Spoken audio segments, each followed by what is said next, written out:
penglihatan tentang tahta Bapa di surga. Kemudian daripada itu aku melihat, sesungguhnya sebuah pintu terbuka di sorga, dan suara yang dahulu telah kudengar berkata kepadaku, seperti bunyi sangkakala, katanya, naiklah kemari, dan aku akan menunjukkan kepadamu apa yang harus terjadi sesudah ini.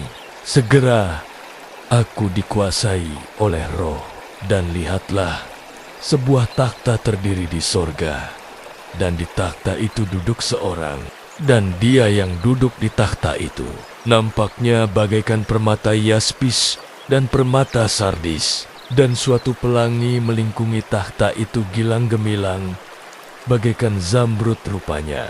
Dan sekeliling takhta itu ada 24 takhta, dan di takhta-takhta itu duduk 24 tua-tua yang memakai pakaian putih dan mahkota emas di kepala mereka.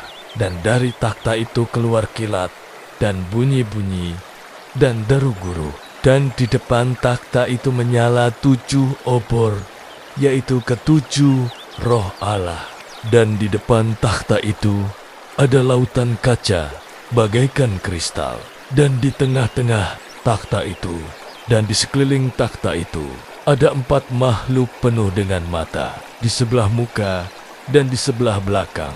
Adapun makhluk yang pertama sama seperti singa, dan makhluk yang kedua sama seperti anak lembu, dan makhluk yang ketiga mempunyai muka seperti muka manusia, dan makhluk yang keempat sama seperti burung nasar yang sedang terbang.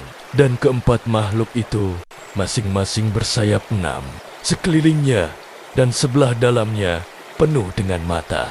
Dan dengan tidak henti-hentinya mereka berseru siang dan malam, Kudus, kudus, kuduslah Tuhan, Allah yang Maha Kuasa, yang sudah ada, dan yang ada, dan yang akan datang.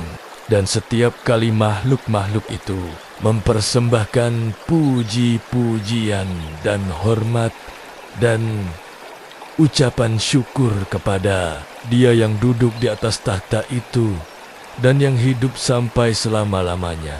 Maka tersungkurlah ke-24 tua-tua itu di hadapan Dia yang duduk di atas takhta itu. Dan mereka menyembah Dia yang hidup sampai selama-lamanya. Dan mereka meletakkan mahkota mereka di depan takhta itu, sambil berkata, Ya Tuhan dan Allah, kami Engkau layak menerima puji-pujian dan hormat dan kuasa, sebab Engkau telah menciptakan segala sesuatu. Oleh karena kehendak-Mu semuanya itu ada dan diciptakan.